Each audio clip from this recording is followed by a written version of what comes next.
Okay, since my Thing Link poster seems to have stopped working on my website, but it is working on the Thing Link website, I thought I'd recreate a video for you just to talk through the beginning bit of teaching, learning, assessment, which is your first module on the certificate in education.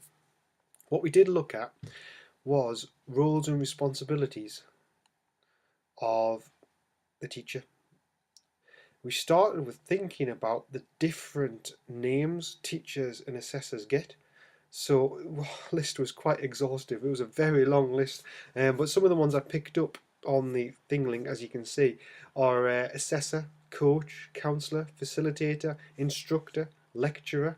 I haven't got teacher on there. Teacher is quite a generic term for what we do and what they do in schools and primary. So there's all these different titles for the roles we do. A lot of the jobs we do, whatever sector you're in, are very similar, but then each subject specialism has specific concerns, really specific responsibilities for each of these whatever people, whatever they're called. What I will often do throughout the whole course is talk about you as a teacher or a tutor, because they're quite generic terms. Often it should really be teacher, because that term covers the whole education sector. But we know we do something a little bit more specific than that.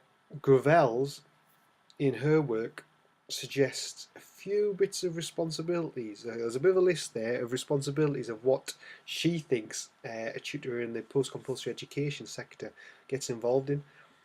She's put completing attendance records, students' progression, having a duty of care, which is a little bit controversial. That's worth discussing.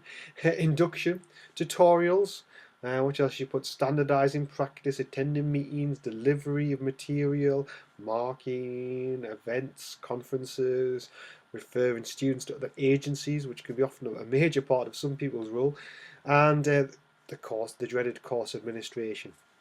So these are just some of the rules. You'll know yourself more specific rules that you do every day. So in the assignment, I suggest you talk very general at the beginning. So say, what is the role of a teacher within the sector of post-compulsory education? So talk very general.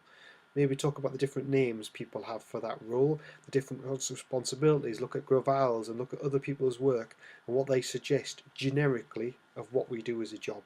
Then come in and go, hey, in my job I'm called a lecturer, and my responsibilities include this, this and this, which is what Gravels said, but also I do this and this and this. So it's worth having a look at that. Then we start looking at boundaries and working out, while you've got all these responsibilities for that role, what boundaries do we also have?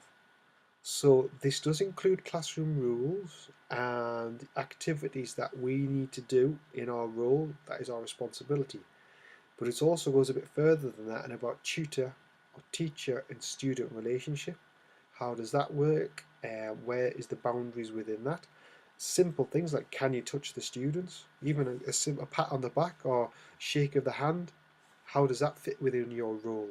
Some sectors, there's they still cuddle the students. There's still a lot of physical contact, whereas others are very standoffish.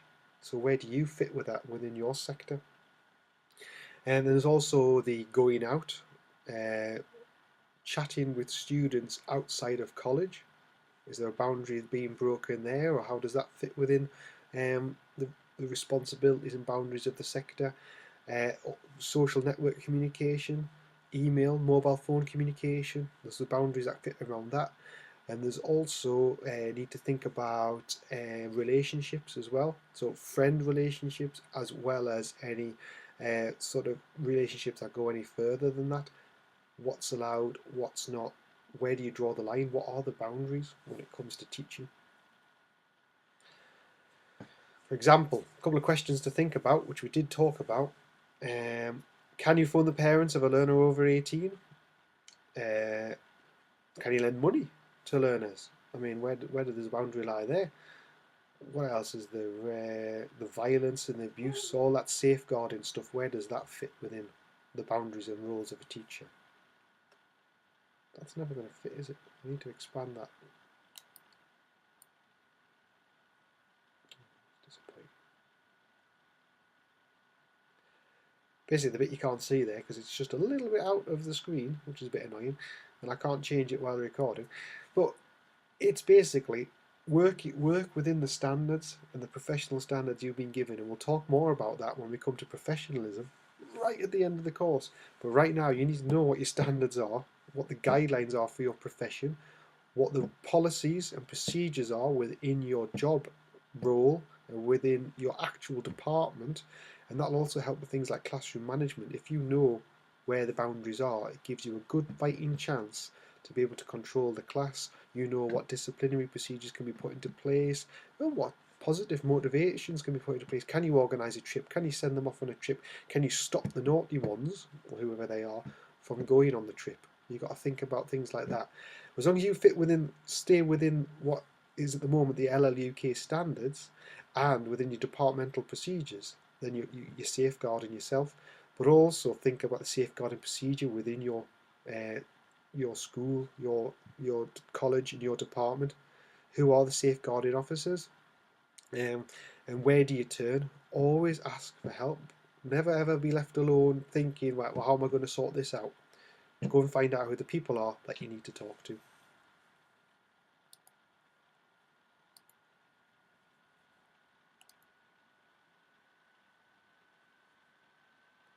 We also looked at barriers to learning, and we know a lot of this. We see it every day. So, what are the barriers to learning?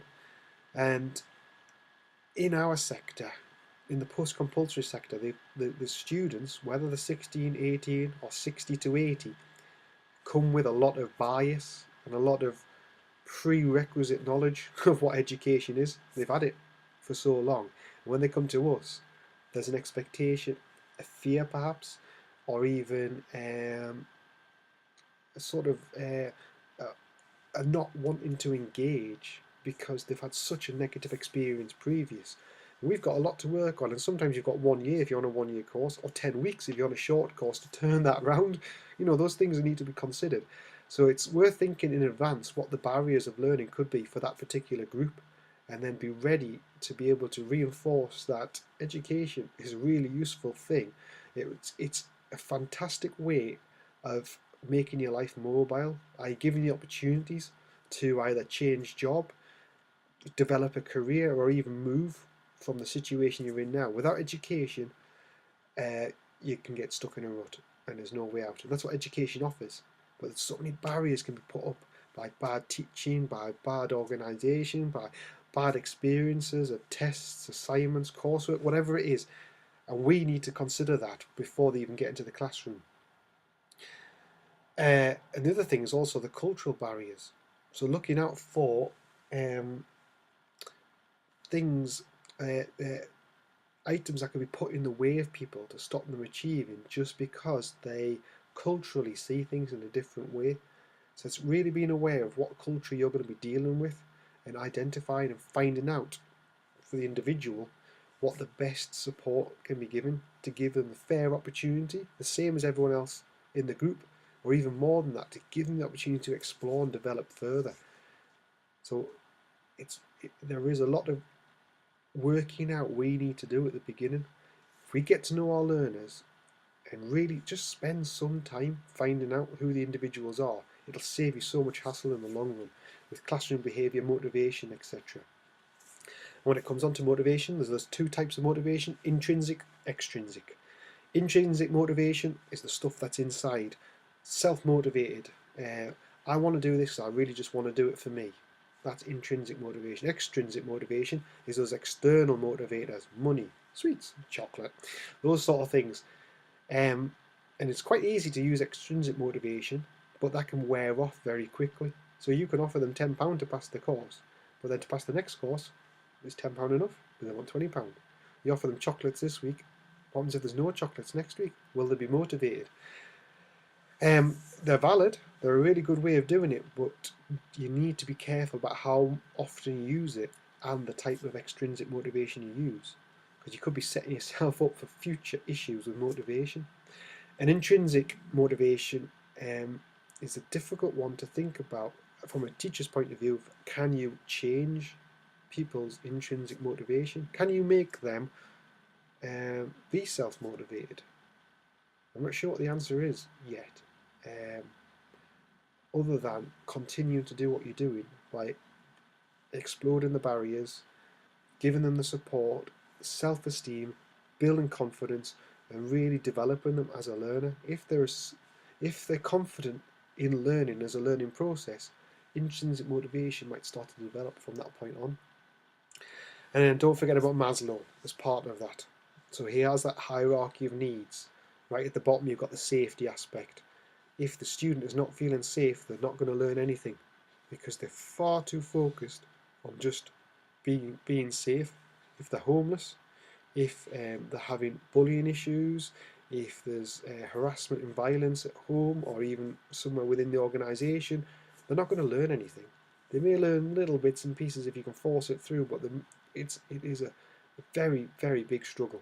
You need to really bottom out those issues first. Get the bottom foundation of Maslow right, then after that you can get carried away. You can do innovative practice, you can plan any sort of assessment, any sort of teaching and learning, and it'll happen. You've got to get those basics right first.